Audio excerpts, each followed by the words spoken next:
Bariki na Yesu awatie nguvu. Neema ya Bwana kwa wingi iwe juu ya kila mmoja. Bwana Yesu asifiwe sana. Achukue hiyo nafasi kuwakaribisha nyinyi wote, kila mtu asikie akiwa mahali panapostahili. Bwana Yesu asifiwe sana. Ngeukia mwenzako, msalimie na umwambie karibu sana katika ibada ya siku ya leo. Yesu kangeukia huyo mwingine ako nyuma yako, mwambie karibu sana katika ile ibada. Karibu sana. Na kama uko karibu na mtu ambao ukiangalia ni mgeni, pia mkaribishe mara ya pili na mwambie huku kwetu huwa tunapenda wageni. Oh, thank you Jesus. Thank you mtakatifu wa amani. Wewe ni mgeni mara yako ya kwanza kuwa mahali hapa. Karibu sana, usikie uko mahali panapostahili na neema ya Bwana iwe kwa wingi juu ya maisha yako. Bwana Yesu asifiwe sana. Pia nachukua nafasi kuwakaribisha nyinyi wote wa wenyeji wa Emmanuel Christian Center. Nataka kuambia karibu sana katika ile ibada.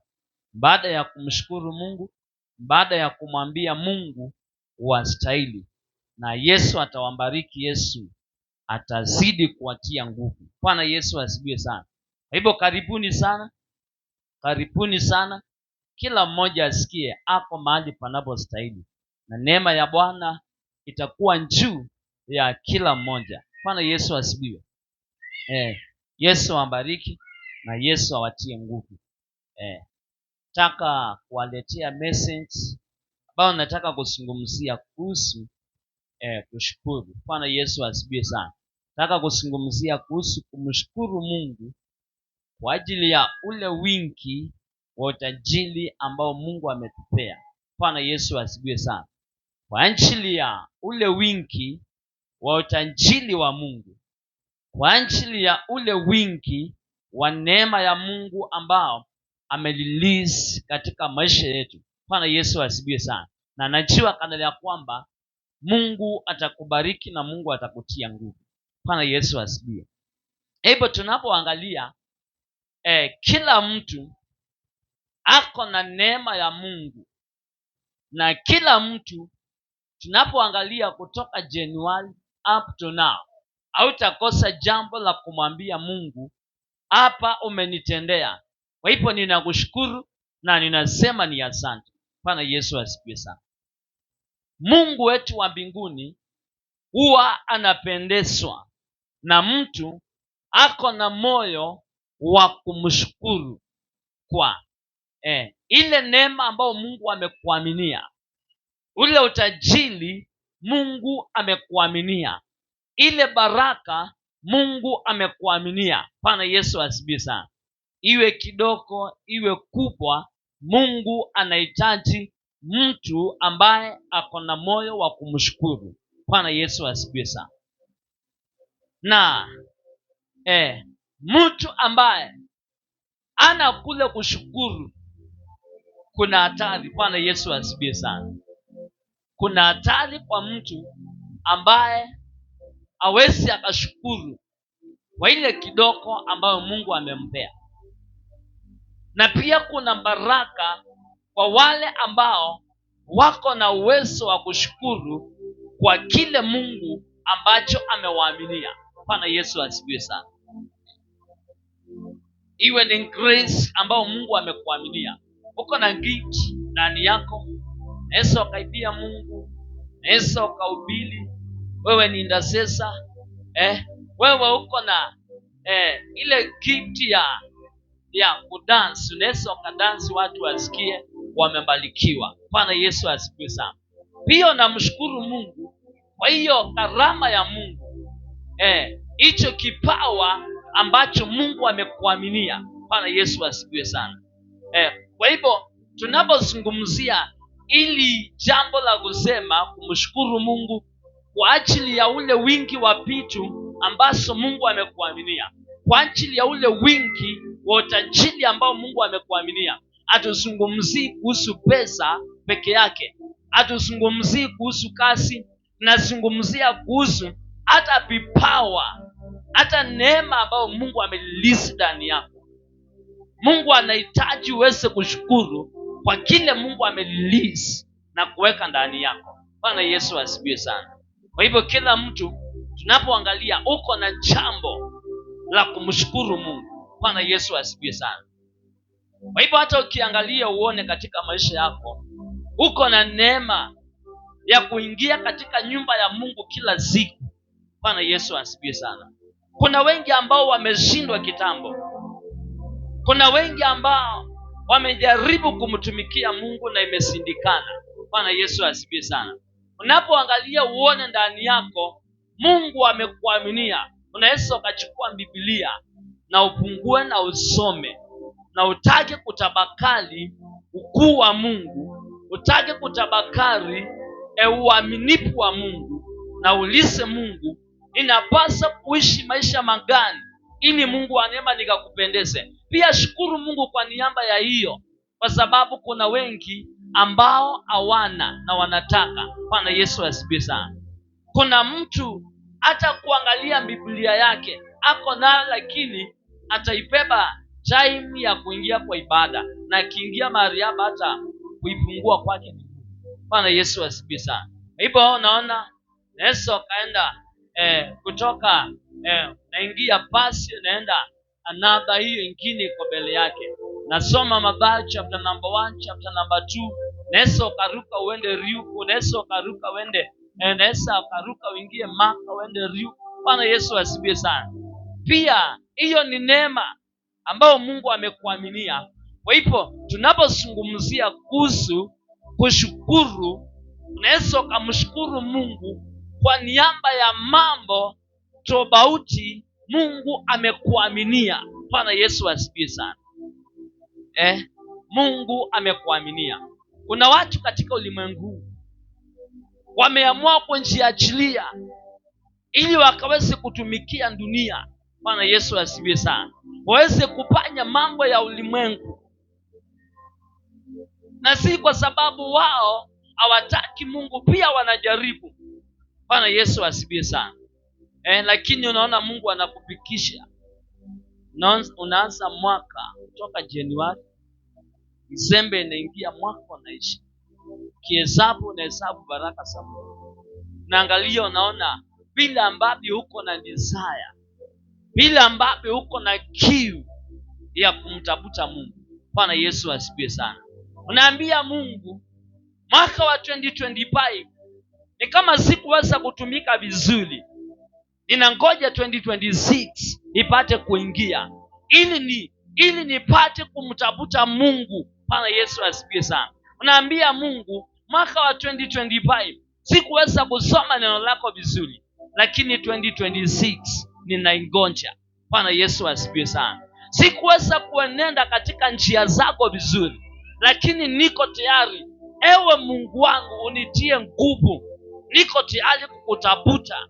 Niko tayari kutafuta uso wako. Niko tayari Mungu wa neema nipate kuyajua mapenzi yako ni nini katika maisha yangu. Bwana Yesu asifiwe sana. Kiona uko na hicho kiu cha kumtafuta Mungu, naweza kumshukuru Mungu pia kwa hiyo. Bwana Yesu asifiwe sana.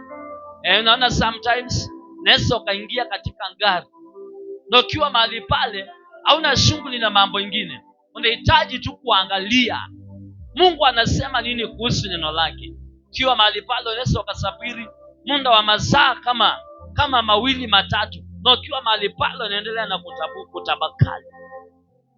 Unaendelea kutabakari mapenzi ya Mungu katika maisha yako. Namwambia Mungu, umesema nikapeane mwili wangu kama dhabihu iliyo hai. Na ukiangalia unaona uko na hicho kiu cha kumtafuta Mungu. Pia shukuru Mungu kwa niaba ya hiyo. Bwana Yesu asifiwe sana. Wengi wamejaribu hiyo grace lakini imeshindikana. Bwana Yesu asifiwe sana. Na Yesu asifiwe sana. Wewe ni kijana, wewe ni mzee. Bwana Yesu asifiwe sana. Hata sometimes unaweza angalia kuna wengi waliokoka lakini walishindwa na kuachana na zile vikao walikuwa naishi. Bwana Yesu asifiwe sana. Sometimes siku moja kiongea na ndugu yangu mzee mmoja ambaye aliniambia alikuwa anapenda ulevi wakati alikuwa mlevi. Bwana Yesu asifiwe sana. Alikuwa anaishi kilabu time ambao hakuwa ameokoka. Alikuwa anakaa na hizo vikao time ambao hakuwa ameokoka. Lakini wakati alipomjua Mungu, Bwana Yesu asifiwe sana. Hata wache nikwambie, ukiwa na meeting yako na utabute venue useme ni kilabu, mimi siendi kilabu. Bwana Yesu asifiwe sana. Mimi siwezi kuja kusupport kilabu. Bwana Yesu asifiwe sana. Hiyo sio eneo yangu. Je, wakati watu wako huko wanakunywa pombe zao, hapo unasema pastor kuna masoda kileo au kuna. Bwana Yesu asifiwe sana. Unafanya nini huko? Natafuta mahali pa kwenda ukaona huko ndipo unaweza ukasaidika. Bwana Yesu asifiwe sana. Hata sometimes watu watakuona ni kama hujajua ile kitu unafanya. Ukiamua kuokoka, okoka na wachane na hao walevi. Waombilie waokoke. Wakujoin wewe, si wewe wanjoin. Wende ukakae kule wanakaa. Kule wanafurahia, alafu unaona wanagongana na levi akilewa zaidi anangonga mwenzake na chupa. Wewe ukingongea huko utasema walikuwa wapi? Bwana Yesu asifiwe sana. Sometimes unapookoka make sure jihabari na utoke huko Jericho. Kwa ni mahali pa hatari. Bwana Yesu asifiwe sana. Anything inaweza ikafanyika huko na huko. Alafu unasema my brother nilikuwa na NG huko lakini mimi sikunywangi, huwa natumia. Bwana Yesu asifiwe sana. Mimi nilikuwa natumia soda lakini hatari ikanipata huko. Bwana Yesu asifiwe sana. Kuna ndugu yangu ambaye rafiki yangu na kulikuwa mahali ambapo wanaweza wakajisaidia ni mbaya. Bwana Yesu asifiwe sana. Alafu time ameingia kwa kuna msako. Polisi wako huko kwa wingi. Na wakati walipoanza kushika watu, wale ndugu wameokoka walikuwa ndani. Na walikuwa wanajisaidia kuna choo ya mbaa. Choo ya mbaa huwa anybody anaweza akaingia. Na wote wakati walianza kuwekwa pini, wote walishikwa wote pamoja na wakapelekwa. Ile ndugu akiongea akanamuuliza vizuri sana. Nimekupata ukiwa wapi? Sijakupata ukiwa nje. Na sijakushika ukiwa kanisani. Sijakushika ukiwa kwa barabara. Lakini nimekushika ukiwa kwa kilabu. Kwa hivyo my brother, hakuna vile unaweza ukanichallenge mimi. Nimekushika ukiwa mlevi kama wao wenzako, nyinyi wote mlikuwa kilabu. Bwana Yesu asifiwe sana. Kwa hivyo namaanisha nini? Napaswa kumshukuru Mungu. Kama unaona kutoka wakati ulipookoka au kuweza kujitia chini ya hao wanaodharau neno la Mungu na kulitukana. Bwana Yesu asifiwe sana. Wakati wowote umependezwa na kukaa katika eneo ambao Mungu inamfurahisha. Bwana Yesu asifiwe sana. Si maandiko nasema amebarikiwa. Hebu soma hiyo mstari. Psalms number 1. Acha tuanzie hapa na zikai sana. Hata mimi naweza nikatoa testimony na kumaliza. Thank you Jesus. Bwana Yesu asifiwe sana. Hebu soma Psalms number 1. Kuanzia mstari wa kwanza. Kitabu cha Zaburi ya kwanza mstari wa kwanza. Nasema heri mtu yule asiyekwenda katika shauri ya wasio haki. Heri mtu yule asiyekwenda katika shauri la wasio haki. Wala hakusimama katika njia ya wakosaji. Wala hakusimama katika njia ya wakosaji. Wala hakuketi barazani pa wenye mizaha. Wala hakuketi barazani pa wenye mizaha. Bali sheria ya Bwana ndiyo impendezayo. Bali sheria ya Bwana ndiyo inayompendeza. Na sheria yake uitafakari mchana na usiku. Na sheria yake uitafakari mchana na usiku. Naye atakuwa kama mti uliopandwa kando ya vijito vya maji. Naye atakuwa kama mti uliopandwa kando ya vijito vya maji. Uzao matunda yake kwa majira yake. Uzao matunda yake kwa majira yake. Wala jani lake halinyauki. Wala jani lake halinyauki. Na kila atendalo litafanikiwa. Na kila alitendalo litafanikiwa. Sivyo walivyo wasio haki. Sivyo walivyo wasio haki. Hao ni kama makapi yapeperushwayo na upepo. Hao ni kama makapi yapeperushwayo na upepo. Kwa hiyo Kwa hivyo wasio haki hawatasimama hukumuni, wasio haki hawatasimama hukumuni, wala wakosaji katika kusanyiko la walio haki, wala wakosaji katika kusanyiko la wenye haki, katika kusanyiko la walio haki. Bwana Yesu kwa asifiwe. kuwa Bwana anaenjoy njia ya wenye haki, Kwa kuwa Bwana anaenjoy njia ya walio haki, bali njia ya wasio haki itapotea. bali njia ya wasio haki itapotea. Bwana Yesu asifiwe sana.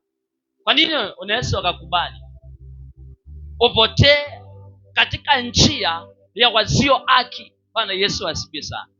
Na unajua vizuri sana katika hiki kikao unahitaji kujiunga na kuingia. Bwana Yesu asifiwe sana.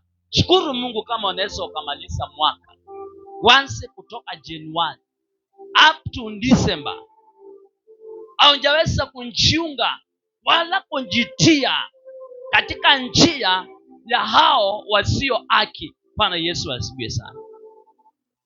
Lakini kila wakati utakaa maisha ya kutabakali ukuu wa Mungu. Bwana Yesu asifiwe sana. Ukuu wako na uaminifu wako ni sababu la kukuabudu. Namwambia Mungu wa neema, ukuu wako na uaminifu wako ni sababu la kukuabudu wewe, ni sababu la kukushukuru ewe Mungu wa mbinguni. Bwana Yesu asifiwe sana. Hivyo kuanzia leo anza kutabakali yule Mungu aliyekuita. Bwana Yesu asifiwe sana. Usiwe katika wokovu ukae maisha ya kumtumikia Mungu na mwishowe uingie katika moto usiosimika. Bwana Yesu asifiwe sana. Kama wewe ni kijana, kama wewe ni mzee, kama wewe ni mama, make sure simama katika njia yako. Bwana Yesu asifiwe sana. Itakuwaje wakati ambapo tuko na kijana, time ikipikia ya kuoa, tuwe na kijana ambaye hajaweza kujitia kama katika njia ya ulimwengu. Bwana Yesu asifiwe sana. Tuwe na wasichana ambao wameamua, mimi nitamsimamia Mungu, nitasimama katika njia zilizonyoka. Bwana Yesu asifiwe sana. Itasimama katika njia iliyo na uaminifu. Wakati wangu ukifikia, niende nikiwa na Mungu. Bwana Yesu asifiwe sana. Kama wewe ni mzee, tafuta Mungu, ukautafute uso wa Mungu. Bwana Yesu asifiwe sana. Na uangalie mapenzi ya Mungu ni nini katika maisha yako. Bwana Yesu asifiwe sana. Bwana Yesu asifiwe sana. Acha niwaambie, hakuna kitu kizuri kama kupenda Mungu. Twende katika maandiko. Angalia Kolosai chapter number 1 number 7. What did I say? Hakuna Mungu kama wewe, hakuna popote, hakuna mwenye ishara kubwa kama wewe Mungu. Wakolosai Chapter number 1 Wakolosai 1:7. Wakolosai 1:12. Mkimshukuru Baba aliyewastahilisha kupokea sehemu ya urithi wa utakatifu katika nuru, naye alituokoa katika nguvu za giza. Rudia tu hiyo namba 12. Sura 12. Mkimshukuru Baba aliyewastahilisha kupokea sehemu ya urithi aliyewastahilisha kupokea sehemu ya urithi na watakatifu katika nuru. wa watakatifu katika nuru. Bwana Yesu asifiwe sana. Amen. Kwa hivyo maandiko yanasema tuwe na shukrani, tukimshukuru Mungu aliyetustahilisha kupokea urithi. Bwana Yesu asifiwe sana. Kupokea wingi wa urithi wa Mungu ambao Mungu alituaminia katika nuru yake. Bwana Yesu asifiwe sana. Na tunapoangalia yale maisha tunayoishi, kila mtu ukiangalia uko na jambo la kumshukuru Mungu. Bwana Yesu asifiwe sana. Uko na jambo la kumwambia Mungu, ni asante, umenitoa kutoka hii glory ukanipeleka to another glory. Bwana Yesu asifiwe sana. Umenitoa kutoka kwa hii lepo ukanipeleka kwa hii lepo. Bwana Yesu asifiwe sana. Kwa hivyo tunapoangalia, kunaro mambo mengi ambao tunaweza tukamshukuru Mungu. Bwana Yesu asifiwe sana. Bwana Yesu asifiwe sana. Mungu amekuponya na Mungu amekupea amani. Bwana Yesu asifiwe sana. Kuna wengi ambao walitafuta amani na wakakosa. Kuna wengi ambao wametafuta uzima wa afya zao, na huo ni sehemu ambayo Mungu ametuaminia sisi watakatifu tukapokea sehemu ya urithi wa uzima. Bwana Yesu asifiwe sana. Kwa hivyo tuko na jambo la kumshukuru Mungu kwa ule wingi wa neema ambao Mungu ametuaminia. Bwana Yesu asifiwe sana. Bwana Yesu asifiwe sana. Na tunapoangalia maandiko ya kwanza tumesoma Colossae chapter number 1 number 7. Nimesema to make sure Pastor Lucy amesimama mahali hapa akatuuliza nani ambaye anaweza akapeleka basi kama 5. Bwana Yesu asifiwe sana. Na mimi niko sure nikishike 1,000 na niite mtu hapa, kuna mtu tuachane na Sunday school, nikwambie nipe 5, 1,000 yangu utaiacha hapo. Bwana Yesu asifiwe sana. Bwana Yesu asifiwe sana. Mimi niko sure kuna mtu anaweza akaiacha hapo. Kwa hivyo kile kitawasaidia na kuwaokoa. Kila mtu atafute notebook, atafuta kalamu. Bwana Yesu asifiwe sana. Notebook na kalamu. Tunapoingia na uwe mtu wa note mahali, kuandika mahali kila ambacho unasikia kikirudiwa. Basi yeyote katika Biblia ikitanja, kitu cha kwanza note mahali, andika mahali. Alafu second, angalia katika maandiko, anza kufungua polepole. Kwa hiyo Biblia yako kuna mahali hapa nyuma huwa kuna na direction ya kufungua Biblia na kuonesha iko hiyo kitabu iko namba ngapi. Kwa hivyo unaingia ukitafuta, kama hujazoea kufungua kwa haraka. Bwana Yesu asifiwe sana. Kwa nini tuingie na uwe umekosa mahali hata pamoja ambapo tumesoma? Make sure tia bidii ili upate huu utajiri wa kulinjua neno la Mungu, kulitabakali neno la Mungu. Na hakuna kitu kizuri kama kuwa na neno la Mungu. Bwana Yesu asifiwe sana. Watu wale ambao hawana neno au ndio wanaanguka katika majaribu. Bwana Yesu asifiwe sana. Mtu ambaye ana neno ndani yake, wakati wowote anaweza akaanguka katika majaribu. Bwana Yesu asifiwe sana.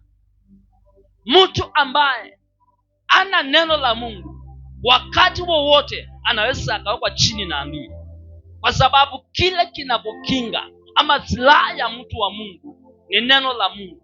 Na kama hauna neno, wakati wowote adui anaweza akakuweka chini. Bwana Yesu asifiwe sana. Na hakuna vile unaweza kushinda. Bwana Yesu asifiwe sana. Hawezi ukapigana na mtu mwenye ako na silaha na wewe hauna silaha upate kumshinda. Mtu akiwa na panga na wewe uko na mikono tu, kuna penye unaweza ukamweza, ako na panga. Kwa hivyo huwezi ukasema mikono yako sio chuma. Hata kama unajua kuzuia upanga, mkono wako ni nyama. Bwana Yesu asifiwe sana. Na akikushika mahali popote atakukata na atakuweka chini. Bwana Yesu asifiwe sana. Silaha ya mtu wa Mungu ni neno la Mungu. Bwana Yesu asifiwe sana. Silaha ya mtu wa Mungu ni neno la Mungu. Lazima uwe na neno ili upate kushinda ila za ule mwovu ambaye ni adui shetani. Bwana Yesu asifiwe sana. Wangapi wako na Biblia? Inua Biblia yako vizuri. Yesu asifiwe sana. Biblia ni ngapi? Inua Biblia yako na Biblia ya kitabu. Pande ni moja. Wewe Yesu ya. Yesu asifiwe sana. Hii yako na moja. Biblia ni ngapi? Nataka ya Biblia yenyewe. Kwa maana Biblia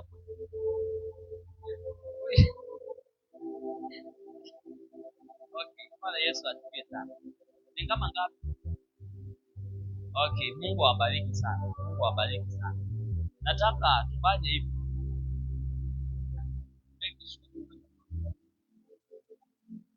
Yesu asifiwe sana. Angalia maandiko yanasema nini? Okay, Bwana Yesu asifiwe. Hebu soma tena, rudia mahali tumesoma.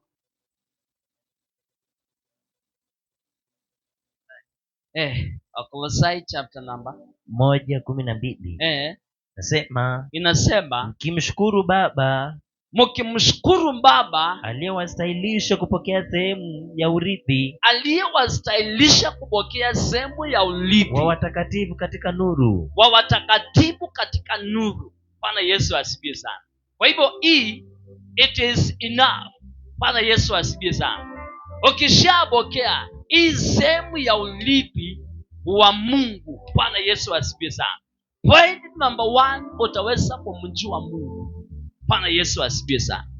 Na utamjua Mungu, kile kitu kinafanya upate kumjua Mungu ni kupokea sehemu ya urithi wa kulijua neno la Mungu. Bwana Yesu asifiwe sana. Ili neno ndilo linafungua kila mlango ambao unahitaji wa baraka. Bwana Yesu asifiwe sana. Vile ambavyo tunasema siku ya leo ni siku ya kumshukuru Mungu kwa ajili ya ule wingi wa vitu ambavyo Mungu ametuaminia, kwa ajili ya ule wingi wa urithi ambao Mungu alituaminia kupokea katika nuru yake. Bwana Yesu asifiwe sana. Urithi wa Mungu anawaaminia wale ambao ni watoto wake, watu ambao wanaomjua. Bwana Yesu asifiwe sana. Watu ambao wanaomjua Mungu. Na nimesema kumjua Mungu, utamjua Mungu kulingana na vile utatamani kumsikiza katika maandiko. Bwana Yesu asifiwe sana. Kwa hivyo kama napoangalia ukiona uko na neema ya kulisoma neno la Mungu, huo ndio ule utajiri ambao unahitaji kuwa kila wakati upate kuupokea. Upate kuwa na utajiri wa kuliangalia neno la Mungu, kulitabakali neno la Mungu, ili wakati wowote utakuwa na shukuru Mungu kwa ajili ya wingi wa baraka zake amerelease. Bwana Yesu asifiwe sana. Kwani baraka za Mungu zinakuja kwa njia gani? Hebu nisomee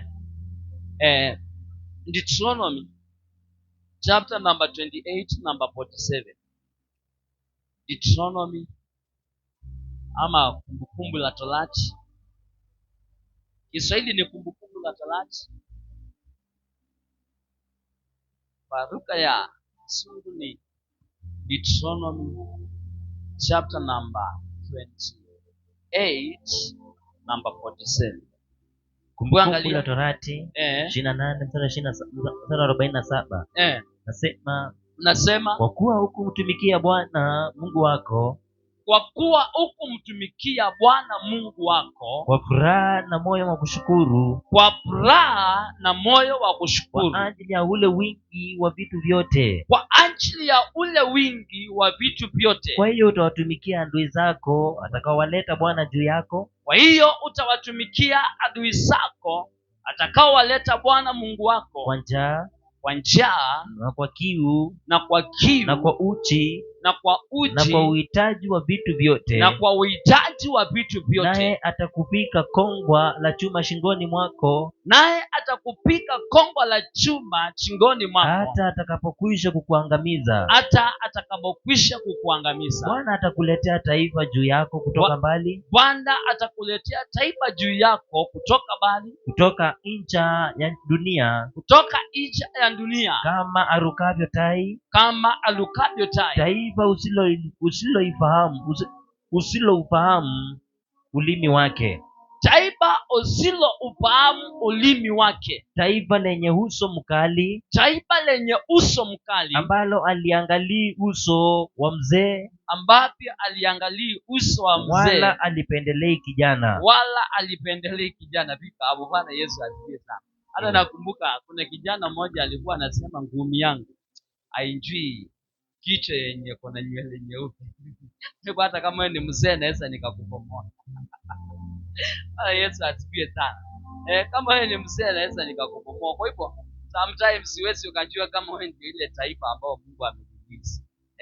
Yenye haijui kichwa ya mzee, wala haipendelei vijana wala watoto. Bwana Yesu asifiwe sana. Kwa hivyo nataka uelewe kana ya kwamba kuna hatari ya kuto kumtumikia Bwana ukiwa na moyo wa kushukuru.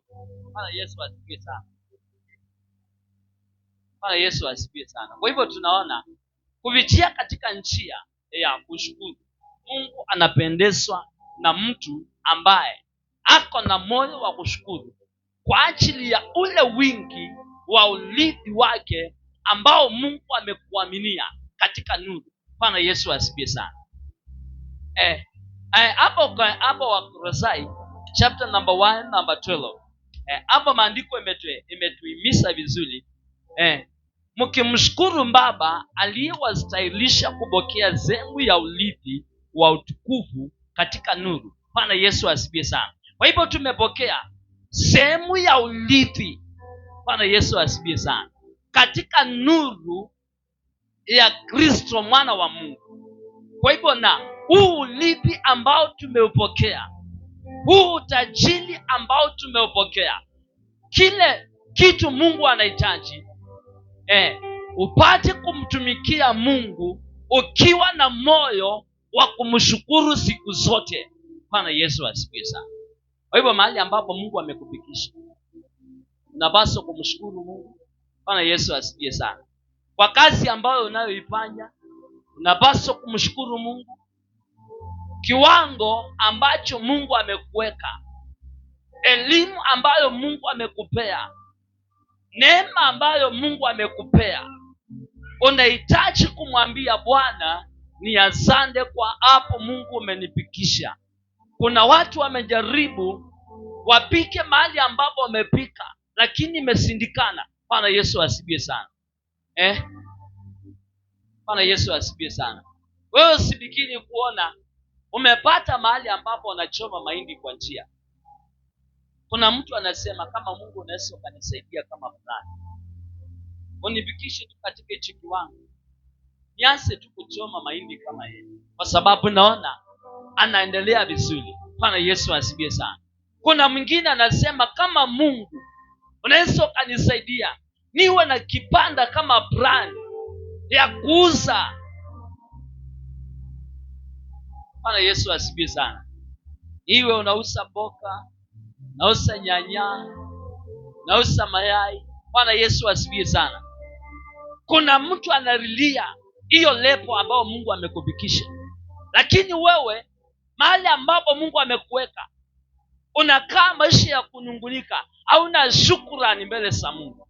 Kwa hivyo unapoangalia kuna hatari kwa mtu ambaye ana ule moyo wa kushukuru. Bwana Yesu asifiwe sana. Si maandiko yanasema kwa kuwa hukumtumikia Bwana Mungu wako kwa moyo wa kushukuru kwa ajili ya ule wingi wa vitu ambavyo Mungu amekuaminia. Bwana Yesu asifiwe sana. Kwa ajili ya ule wingi wa neema ambayo Mungu amekuaminia. Bwana Yesu asifiwe sana. Kama unjui kuna mtu anatamani maisha yako. Bwana Yesu asifiwe sana.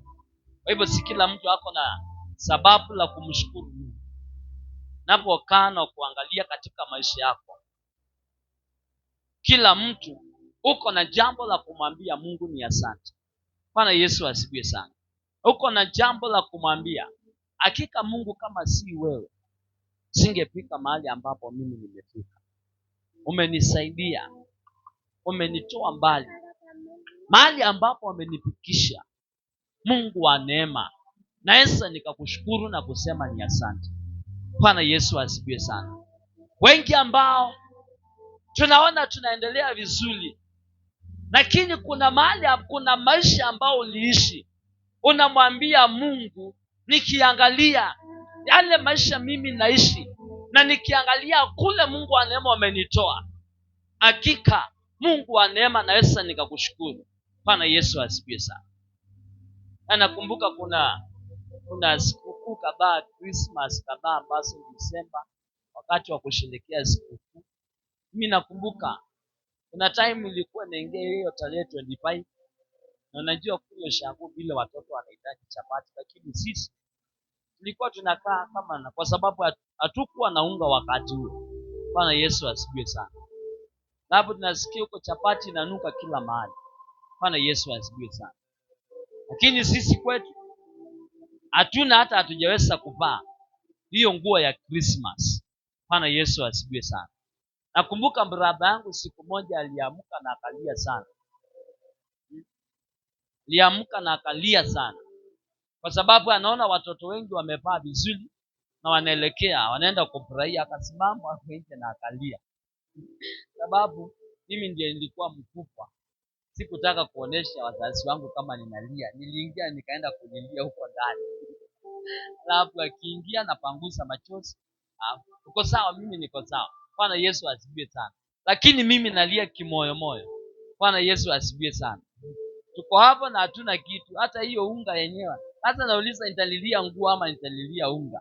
Bwana Yesu asifiwe sana. Bwana Yesu asifiwe sana. Kwa hivyo Mungu kuna mahali amekutoa. Na kama unaweza angalia uone, naweza kapikia hiyo tarehe 25 unaona unatumana hiyo sikukuu nyumbani, ama unapeleka watu waende wakasherehekee. Pia shukuru Mungu kwa hiyo, kwa sababu kuna time ambayo tulijaribu lakini tukakosa. Bwana Yesu asifiwe sana. Ukiangalia uone kuna lepo Mungu amekupandisha. Ukiangalia katika maisha yako, uko na uwezo wa kumbaia wale watoto wako nyuma yako.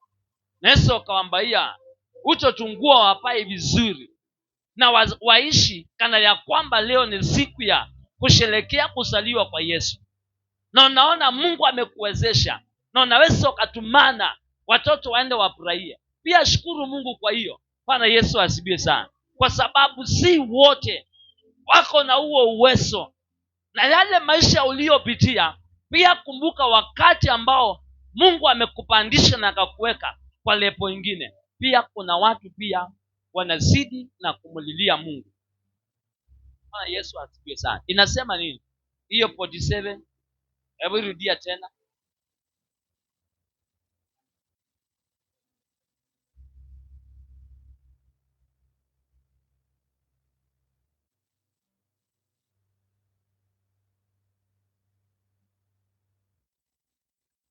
Kumbukumbu la Torati 28 mstari wa 47. Kwa kuwa hukumtumikia Bwana Mungu wako kwa furaha na moyo wa kushukuru kwa ajili ya ule wingi wa vitu vyote. Kwa ajili ya ule wingi wa vitu vyote.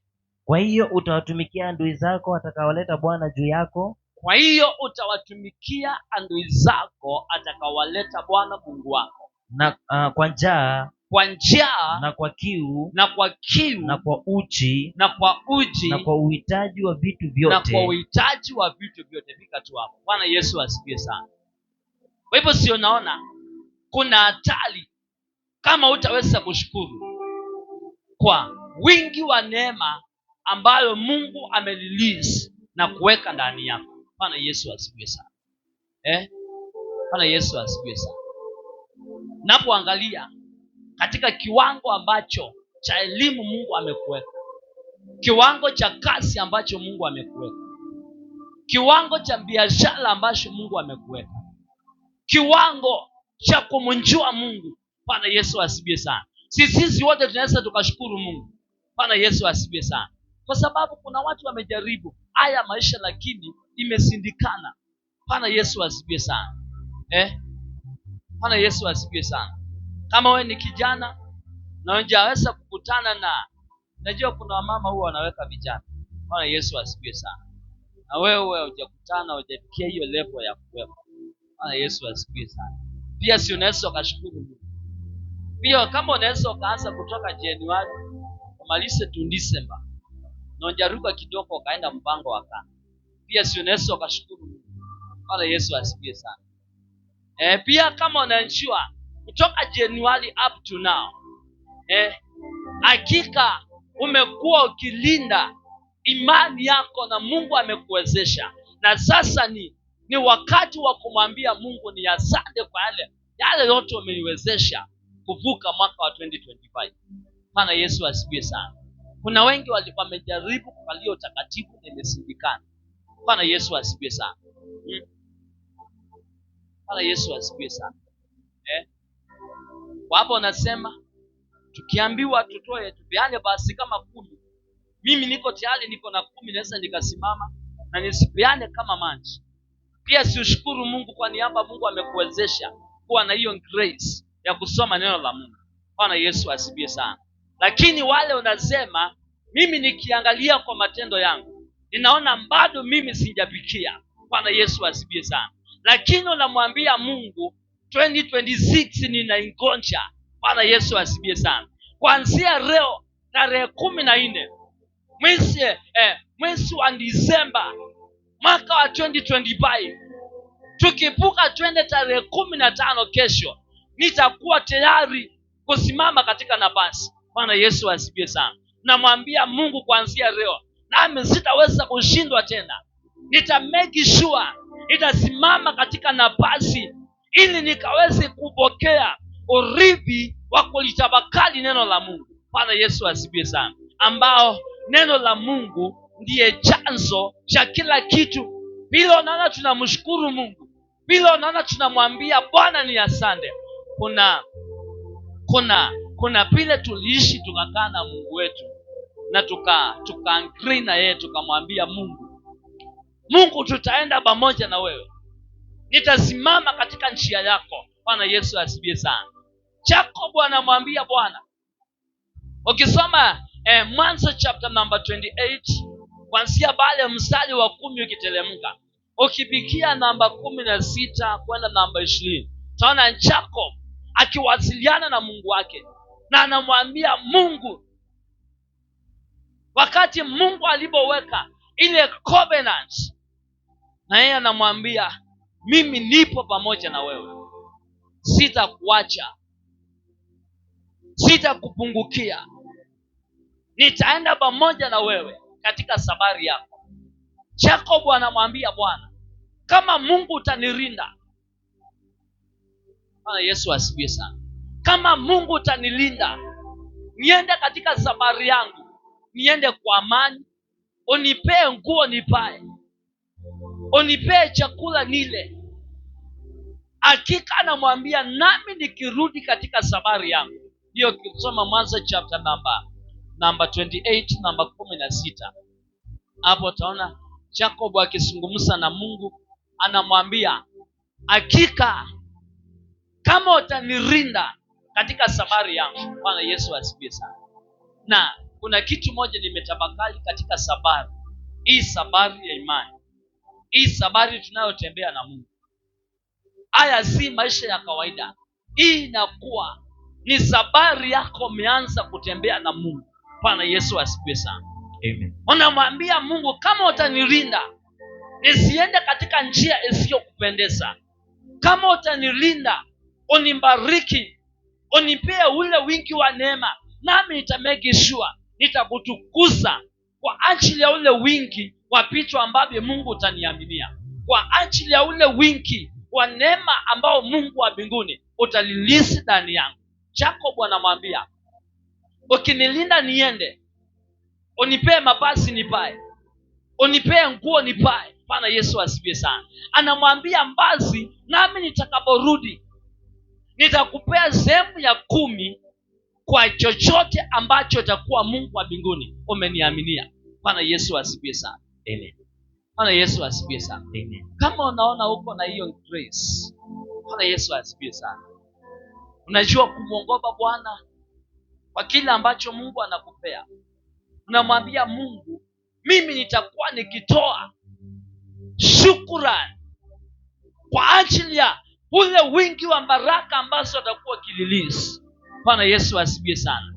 Nitakutukuza katika dhabihu zangu, nitakutukuza katika sehemu za 10, nitakutukuza kwa ajili ya ule wingi wa baraka ambazo atakuwa ukililisi ndani yangu. Bwana Yesu asifiwe sana. Pia shukuru Mungu kiona ukiwa na hiyo grace. Bwana Yesu asifiwe sana. Wengi wamejaribu lakini imeshindikana. Bwana Yesu asifiwe sana. Wengi wamejaribu hiyo neema lakini imeshindikana. Bwana Yesu asifiwe sana. Ukiona katika safari hii, safari ya imani, Yesu akamkumbusha Mungu, mwambie 1 2 3, tazama nimekuwa mwaminifu, tazama nimesimama katika njia yako, nimetembea pamoja na wewe. Bwana Yesu asifiwe sana. Soma tukimalizia John chapter number 11 number 41. John chapter number 11 number 41. Oh, thank you Jesus. Thank you Jesus. Kitabu cha Yohana 11:41. Basi wakaliondoa lile jiwe. Yesu akainua macho yake juu akasema.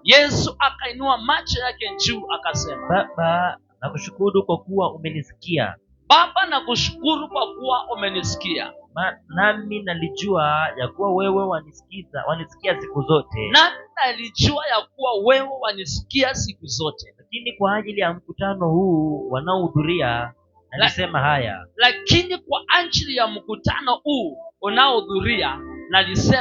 Ili wapate kusadiki kwamba ndiwe uliyenituma. Bwana Yesu asifiwe sana. Kwa hivyo maandiko yanasema Yesu akainua macho yake juu na akamshukuru Mungu. Bwana Yesu asifiwe sana. Akamwambia, Bwana, ninalijua ya kuwa wanisikiza siku zote. Bwana Yesu asifiwe sana. Kwa hivyo kumaanisha katika safari yake anayotembea na Mungu, anajua kana ya kwamba Mungu anamsikia. Bwana Yesu asifiwe sana. Bwana Yesu asifiwe sana. My theme 2026. Bwana Yesu asifiwe sana. To build strong relationship. Bwana Yesu asifiwe sana. Kwa sababu kama hatuna ile relationship yetu na Mungu, hakuna siku hata moja utasema na njua Mungu wa mbinguni unanisikia siku zote. Bwana Yesu asifiwe sana. Kwa hivyo Yesu alikuwa na hakika kana ya kwamba Mungu anamsikiza siku zote. Bwana Yesu asifiwe sana. Lakini kwa ajili ya mkutano unaomsonga, anasema mambo haya ili Mungu ajitukuse, wajue kana ya kwamba Mungu ndiye aliyemtuma. Bwana Yesu asifiwe sana. Kwa nini ukae maisha ya kulia wakati wowote? Ukae maisha ya kudhalauliwa na kuchekelewa? Bwana Yesu asifiwe sana. Watu wakiangalia Mungu ndani yako, wanaangalia na wanamkosa. Bwana Yesu asifiwe sana. Na wakati wowote tunatembea na Mungu katika safari tunayoiendea, wakati wowote tunatembea na Mungu. Bwana Yesu asifiwe sana. Tembea na Mungu, watu waone Mungu wako through kushukuru kwa ule wingi ama undoko ambao Mungu amerelease katika maisha yako. Bwana Yesu asifiwe sana. Na kama unaweza kuwa mmoja wa kusema, Mungu najua unanisikiza siku zote. Bwana Yesu asifiwe sana. Najua siku zote natembea pamoja na wewe. Bwana Yesu asifiwe sana. Lazima uwe mtu wa kulitii neno la Mungu. Bwana Yesu asifiwe sana. Bwana Yesu asifiwe sana. Ili Mungu apate kukutukuza na kukuinua na kukupandisha siku ingine mwaka ujao, siku kama ya leo. Huo unaweza ukasema ninakushukuru kwa ajili ya wingi wa vitu vyote ambavyo ameniaminia. Bwana Yesu asifiwe sana. Lazima ukae kulingana vile maandiko nasema. Deuteronomy chapter number 28 number 1. Bwana Yesu asifiwe sana. Deuteronomy chapter number 28 number 1. Bwana Yesu asifiwe sana. Soma hapo. Deuteronomy chapter number 28 number 1. Ili tuwe na neno la kumshukuru Mungu mwaka ujao. Kumbukumbu la Torati 28 mstari wa kwanza. Itakuwa utakaposikia sauti ya Bwana Mungu wako, utakaposikia sauti ya Bwana Mungu wako kwa bidii kutunza kuyafanya maagizo yake yote, kuangizayo leo, ndipo Bwana Mungu wako atakapokutukuza juu ya mataifa yote ya duniani, na baraka hizi zote zitakujilia na kukupata, na baraka hizi zote zitakujilia na kukupata usikiapo sauti ya Bwana Mungu wako. Utabarikiwa mjini, utabarikiwa na mashambani, utabarikiwa uzao wa tumbo lako, utabarikiwa uzao la tumbo lako, uzao wa nchi yako, uzao wa nchi yako, uzao wa wanyama wako, wa mifugo, maongeo ya ng'ombe wako, na wandogo wa kondoo zako, Bwana Yesu asifiwe sana.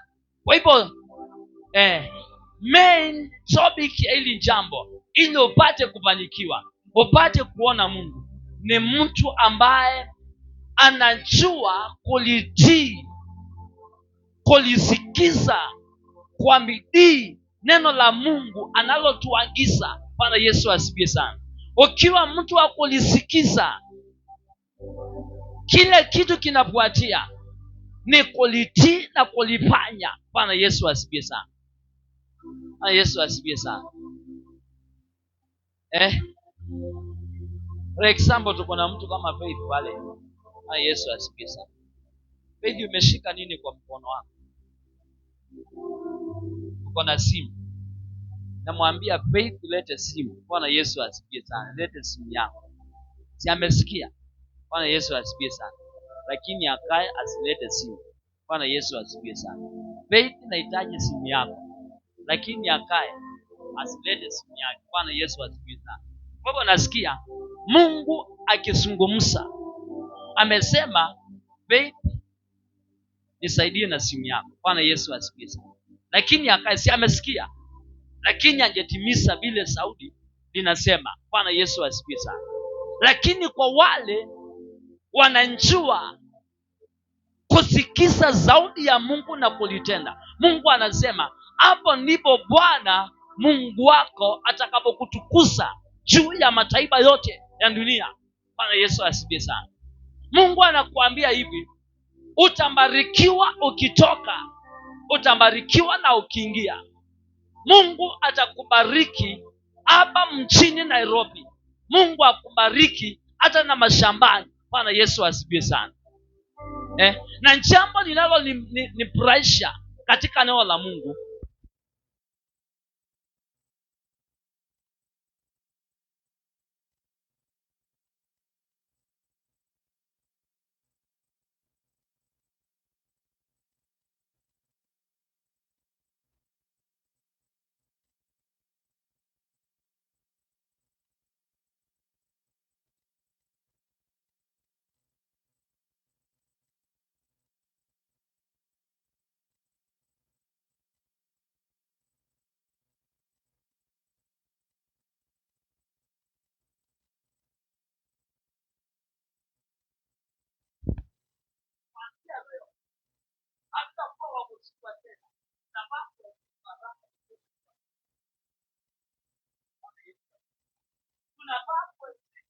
wingi wa baraka, wingi wa ushindi wa wewe, si wa kushindwa, si wa kuanguka mbele ya Mungu.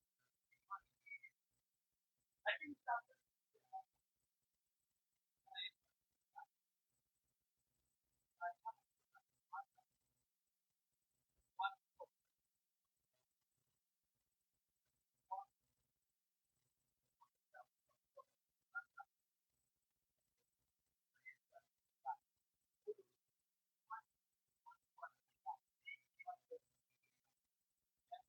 yaani iwe fulani anakuta jambo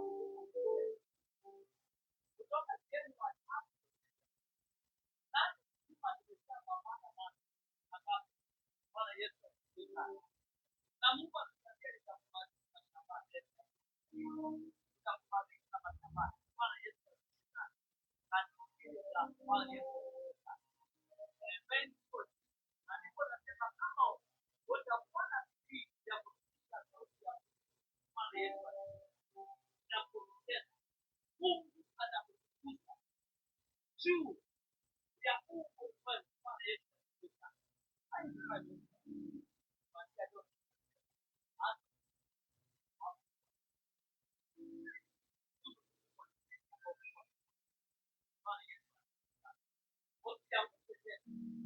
Bwana Yesu asifiwe sana. Kwa nini tuanguke?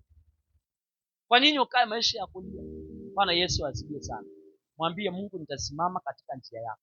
Bwana Yesu asifiwe sana. Na njia ya kufanikiwa ni kusikiza sauti ya Mungu. Njia ya kuwa upate kuona mambo ambayo unaweza kumshukuru Mungu ni kusikiza sauti ya Mungu. Bwana Yesu asifiwe sana. Bwana Yesu asifiwe sana. Chanzo cha kufanikiwa ni kusikia. Bwana Yesu asifiwe sana. Chanzo cha kufanikiwa ni kusikia. Ngeukia mwenzako mwambie, chanzo cha kufanikiwa kwa kila jambo lazima uwe mtu wa kusikia. Bwana Yesu asifiwe sana. Wengi wetu ambao tulikuwa tunasikia wazazi wetu wakiongea na tukashindwa kuwasikiza. Bwana Yesu asifiwe sana. Hata wengine tulilemewa na masomo kule kitambo, sababu wazazi walitusukuma tuingie katika hiyo foundation, lakini ulikuwa unasikia ni kama mzazi wako anapika gitaa. Bwana Yesu asifiwe sana. Wale ambao wanaenjoy life yao ni wale ambao waliwekewa akiba msingi wa kusikiza. Leo hii wanakaa maisha ya kumshukuru Mungu. Bwana Yesu asifiwe sana. Kwa hivyo mahali ambapo Mungu amekubikisha, kuwa tuna jambo la kumwambia Mungu ni asante. Bwana Yesu asifiwe sana. Na leo hii tumekuja kumshukuru Mungu. Haijalishi Mungu amekufikisha wapi, haijalishi Mungu amekupitisha wapi. Oh, thank you Jesus. Taka tunaposimama kwa miguu yetu, tusimame na kila mtu hakika mshukuru Mungu kwa ile neema ambayo Mungu amelilisi ndani yako. Bwana Yesu asifiwe sana. Ile neema, ule wingi wa neema ambao Mungu amelilisi ndani yako. Tumeambiwa kama hautamshukuru Mungu wala kumtumikia Mungu ukiwa na moyo wa kumshukuru, basi utawatumikia maadui zako ambao Mungu atawaleta juu yako. Thank you Jesus. Simama tu kwa miguu yako. Thank you Jesus. Thank you mtakatifu wa Mungu. Pokea sifa na Yesu mkitu. Yesu ninakupenda. Maraki Mungu wa neema.